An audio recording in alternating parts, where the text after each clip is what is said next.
Aujourd'hui, le pays du confinement, c'est la France. Je vous emmène retrouver Anaïs. Anaïs est professeure des écoles, confinée, et vous allez voir qu'avec son emploi du temps, elle n'a pas vraiment le temps d'aller aux fraises. Demande de rester chez vous. Nous sommes en guerre. Je suis Anaïs Villeuf, donc j'enseigne à l'école élémentaire Montaigne à Poissy. On a appris le confinement au journal télévisé et c'est vrai que ça a été un choc pour toute l'équipe enseignante de l'école. Pourquoi ça a été un choc pour vous? Ça a été un choc parce que on s'est dit mais comment on va faire quoi? Parce que on n'était pas du tout préparé à ce genre de gestion des classes. Même si on développe des outils de communication avec les familles dans l'école de manière indépendante, mais c'est vrai qu'on n'était pas du tout dans cette optique de télétravail, j'ai envie de dire, avec élèves. Parce que dans votre formation, on est d'accord que vous n'avez pas, je vais dire une bêtise, hein, pardonne-moi, mais vous n'avez pas une formation spécifique sur les outils numériques, comment pouvoir faire une classe à distance et autres.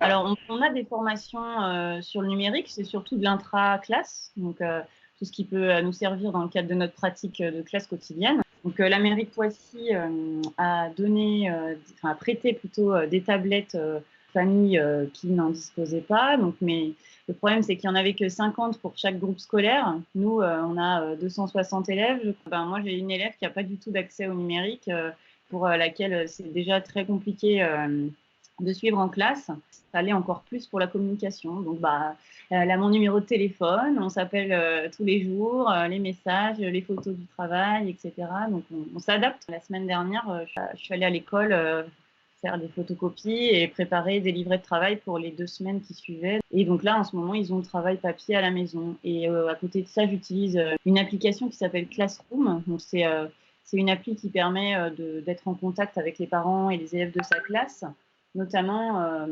par le biais de posts, de messages privés. Enfin, c'est un peu comme un Facebook. Que voilà, c'est pratique d'avoir ce contact-là, mais malheureusement, tout le monde n'est pas actif sur ces plateformes. Donc, ça demande beaucoup de relance, de maintien du contact avec les familles. Et pour ça, on a notre téléphone personnel. Donc, je suis quand même assez flexible, surtout en ce moment. Je me dis que c'est quand même vraiment pas évident pour les familles. Moi, ma classe, j'ai que 13 élèves. Je suis en CE1 dédoublé.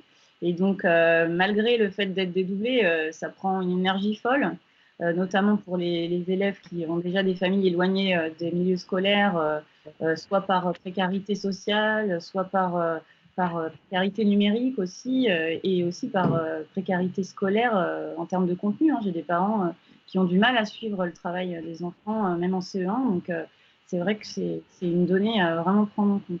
Tu me pardonnes, mais on entend ma machine à laver qui tourne, hein, parce que c'est un petit peu ça, hein, l'interview du confinement. C'est dans la vie réelle. Hein.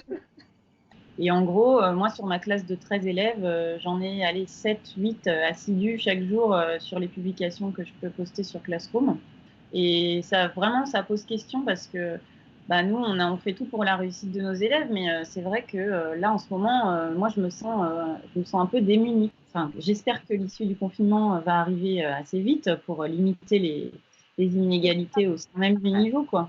Mais bon, déjà, avec mes collègues, on est en train de réfléchir à comment on va travailler après tout ça. Et de toute façon, on va être obligé de faire un double niveau dans chaque classe, en gros, avec les élèves qui vont avoir suivi nos recommandations à distance et ceux pour qui ça va avoir été compliqué. Et du coup, Deux salles, deux ambiances, ouais. Et dis-moi, est-ce que vous avez un contact assez régulier avec les autorités de l'éducation nationale qui essaient de savoir comment vous arrivez à gérer, qui prennent de vos nouvelles C'est assez stratifié, la communication dans l'éducation nationale. Donc, et au sein des circonscriptions, il y a un inspecteur ou une inspectrice qui gère son équipe, en gros.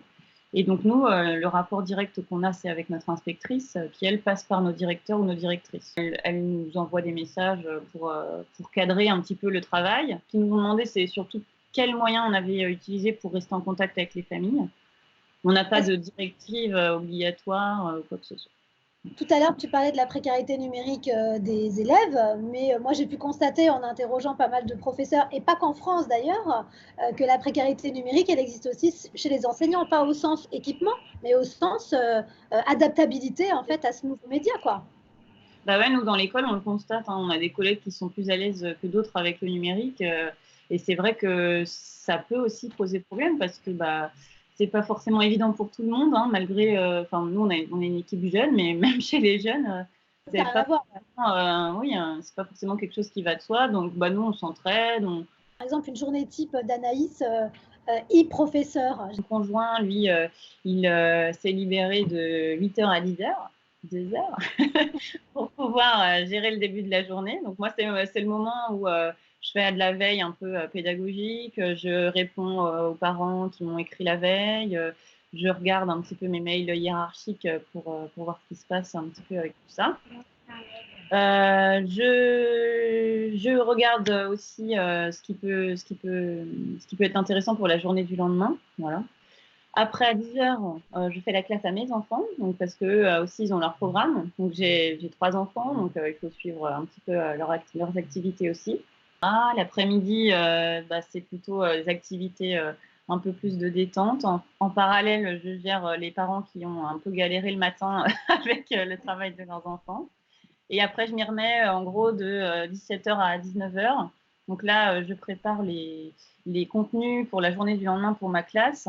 Et puis aussi, on utilise avec pas mal de collègues de l'école un site internet qui s'appelle Lalilo. Donc c'est pas mal, c'est pour la lecture. Alors ça, c'est une collègue, Magali, que tu connais, qui m'a parlé de ce site. Et ça, donc ça permet à chaque enfant d'évoluer à son rythme par rapport aux apprentissages de la lecture. Et pareil, c'est toujours les 7-8 mêmes qui font ce travail-là. Et franchement, ça me frustre parce que je me dis comment j'accroche les autres, quoi. Et... Si je résume ta journée, t'arrêtes pas en fait. Entre la classe pour tes enfants et ta classe à toi et les parents à gérer, ce qui est une charge supplémentaire par rapport à ce que tu avais avant ou... Non, c'est sûr, c'est vraiment un investissement en plus qui doit être vraiment quotidien parce que je pense que si à un moment les parents sentent que nous-mêmes on s'essouffle, ils vont aussi perdre pied et se dire que bon, c'est pas grave, la maîtresse elle est plus là, on fait plus, quoi.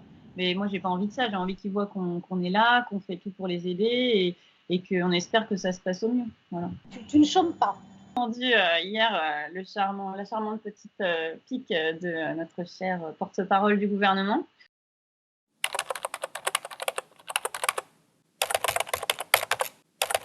Donc c'est vrai que j'aime pas trop réagir à chaud, mais là sur le coup, franchement, ça m'a choquée.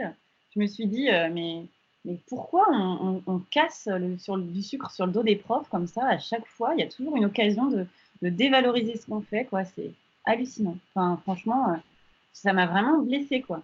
Ce qui est choquant, c'est qu'en fait, c'est un cliché, encore une fois, et qu'on peut te dire que si au plus haut niveau de l'État, ce cliché il perdure. Comment changer les choses? Ce cliché, il existe parce que dans l'opinion populaire, je sais pas, les gens pensent qu'un enseignant, c'est un travail 8h30, 11h30, 13h30, 16h30. Enfin, personne ne se dit à un moment donné, pour être actif en classe, il y a quand même beaucoup d'amont avant. Ça ne m'est jamais traversé l'esprit de me dire qu'un enseignant ne travaillait pas. Enfin, je sais pas, c'est même pas un questionnement qui me viendrait en fait. Et même pour te dire, hein, quand j'ai décidé d'être enseignante, la première chose que mon père m'a dit, c'est mais quelle idée, pourquoi tu fais ça? Tu vas voir, c'est difficile. Enfin, je dis, mais oui, je sais, papa, je t'ai vu toujours travailler, mais et en période de crise, qu'on ne fasse pas confiance à ce rôle de l'enseignant, mais moi, je trouve ça vraiment triste. Qu'est-ce qui est cassé, qu'est-ce qui est brisé pour qu'on parle comme ça de nous, quoi. Enfin, alors bon, j'ai vu qu'elle avait fait son mea culpa en fin de journée. Notre ministre a fait un petit tweet qui a été fort apprécié. Donc maintenant, la petite blague entre nous, c'est « Allez, je peux pas, je vais aux fraises ». Est-ce que tu as un message à nous faire passer, à nous, parents, qui allons nous remettre dans la classe de nos enfants? Tu vois, moi, j'en ai 3 avec 3 niveaux différents. Autant te dire, je vois mes lacunes. Hein. Qu'est-ce que tu as un message à adresser à tous les parents qui nous regardent et qui font classe à leurs enfants et qui commencent à peiner sérieusement? Ça se voit sur les réseaux. Hein. Tu vois, ils disent « Stop, on veut des vacances. Hein. » Je voudrais dire aux parents de continuer, de ne pas lâcher. Surtout, je voudrais leur dire merci parce que c'est vrai que sans eux, on ne pourrait pas faire tout ça. Et ce lien, il est fondamental et cette confiance, elle doit rester jusqu'au bout. Ouais. Moi, qui représente un peu les parents là ce matin, je vous fais un énorme merci parce qu'on se rend compte à quel point vous êtes indispensable s'il fallait encore le prouver. Je te remercie beaucoup, Anaïs, de m'avoir consacré du temps ce matin. C'est vrai. Je te fais un gros bisou.